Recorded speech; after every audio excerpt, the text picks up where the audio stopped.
The Church of the Holy Apostles, also known as the Imperial Polyandrion, was an Eastern Orthodox church in Constantinople, capital of the Eastern Roman Empire. The first structure dates to the 4th century, though future emperors would add to and improve on the space. It was second in size and importance only to the Hagia Sophia among the great churches of the capital. 3 years later the edifice, which was in a dilapidated state, was abandoned by the Patriarch, and in 1461 it was demolished by the Ottomans to make way for the Fatih Mosque. History. The original Church of the Holy Apostles was dedicated in about 330 by Constantine the Great, the founder of Constantinople, the new capital of the Roman Empire. The church was unfinished when Constantine died in 337, and it was brought to completion by his son and successor Constantius II,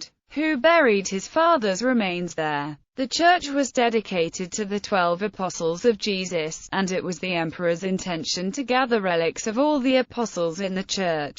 In the event, only relics of St. Andrew, St. Luke and St. Timothy were acquired, and in later centuries it came to be assumed that the church was dedicated to these three only. By the reign of the Emperor Justinian I, the church was no longer considered grand enough, and a new Church of the Holy Apostles was built on the same site. The historian Procopius attributes the rebuilding to Justinian, while the writer known as Pseudo-Codinus attributes it to the Empress Theodora. The new church was designed and built by the architects Anthemius of Tralles and Isidorus of Miletus, and was consecrated on 28 June 550. The relics of Constantine and the three saints were reinstalled in the new church, and a mausoleum for Justinian and his family was built at the end of its northern arm. For more than 700 years the Church of the Holy Apostles was the second most important church in Constantinople, after that of the Holy Wisdom. But whereas the Church of the Holy Wisdom was in the city's oldest part,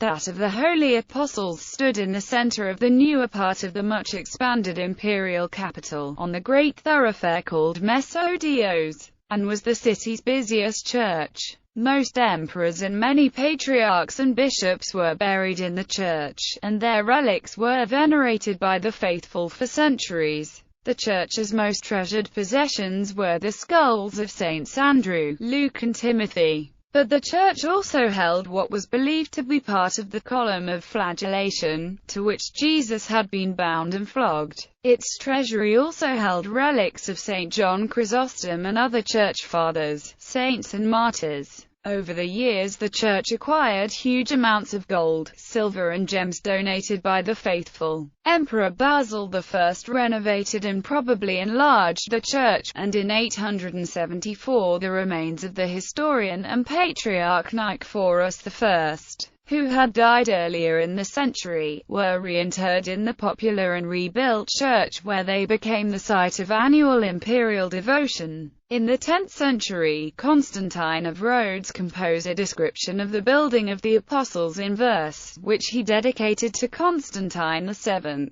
The basilica was looted during the Fourth Crusade in 1204. The historian Nicetas Choniates records that the Crusaders plundered the imperial tombs and robbed them of gold and gems. Not even Justinian's tomb was spared. The tomb of Emperor Heraclius was opened and his golden crown was stolen, along with the late emperor's hairs still attached on it. Some of these treasures were taken to Venice, where they can still be seen in St. Mark's Basilica, while the body of St. Gregory was brought to Rome. When Michael VIII Palaeologus recaptured the city from the Crusaders, he erected a statue of the Archangel Michael at the church to commemorate the event, and himself. The church was restored again by Andronicus II Palaeologus in the early 14th century, but thereafter fell into disrepair as the empire declined and Constantinople's population fell. The Florentine Cristoforo Buondelmonte saw the dilapidated church in 1420. In 1453 Constantinople fell to the Ottoman Turks.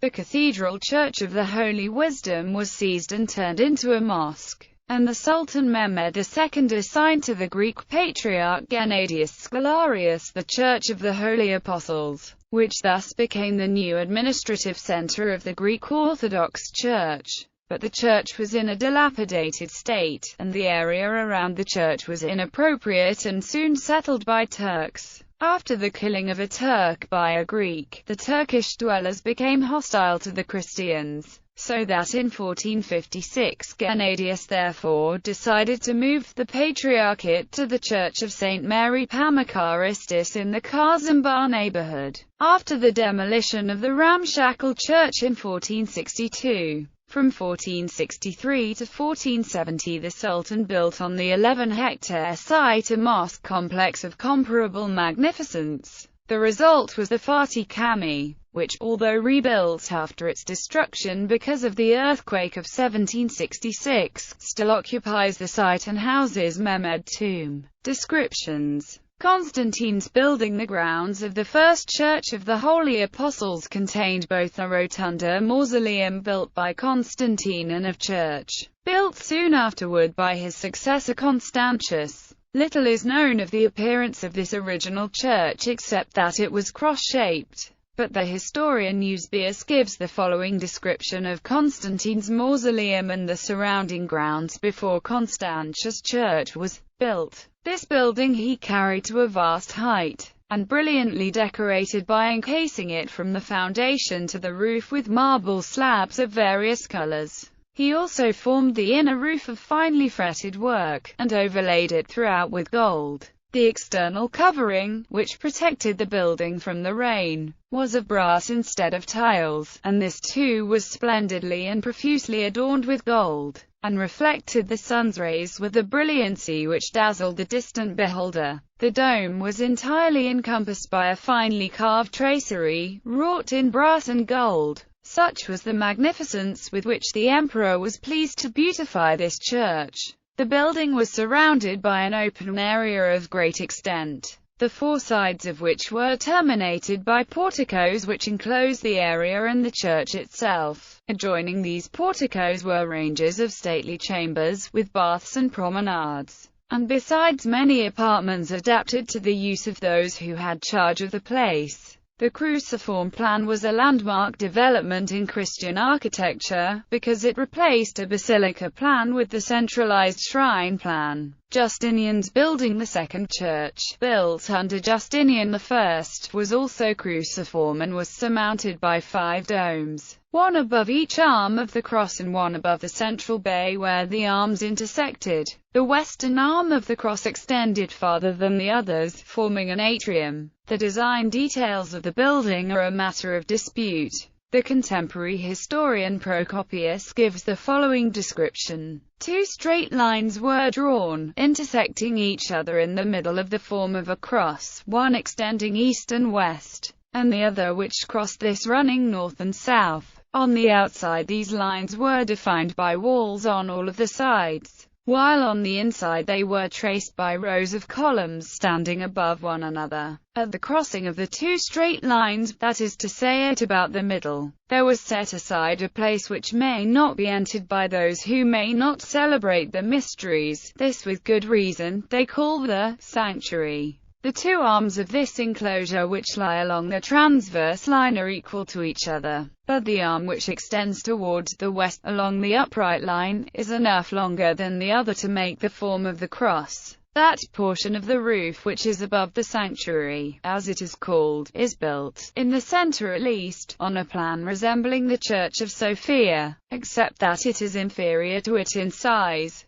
The arches, 4 in number, rise aloft and are bound together in the same manner, and the circular drum which stands upon them is pierced by windows, and the dome which arches above this seems to float in the air and not to rest upon solid masonry, though actually it is well supported. Thus, then, was the central part of the roof constructed, and the arms of the building, which are 4, were roofed on the same plan as the central portion, but this one feature is lacking. Underneath the domes the masonry is not pierced by windows. The 12th century writer Nicholas Messerites also recorded a description of the church, of which only parts survive. Influence on other churches. Dozens of cruciform church buildings in the late 4th and early 5th centuries were rough imitations of the Constantine-era Church of the Holy Apostles, such as St. Ambrose's Church of the Apostles in Milan, the Martyrium of St. Babylas in Antioch, and the Church of St. Simeon Stylites in Aleppo, Syria. Churches such as the Basilica of St. John, St. Mark's Basilica, Cathedral St. Front, and the Basilica of St. Anthony of Padua are believed to have been modelled on Justinian's holy apostles,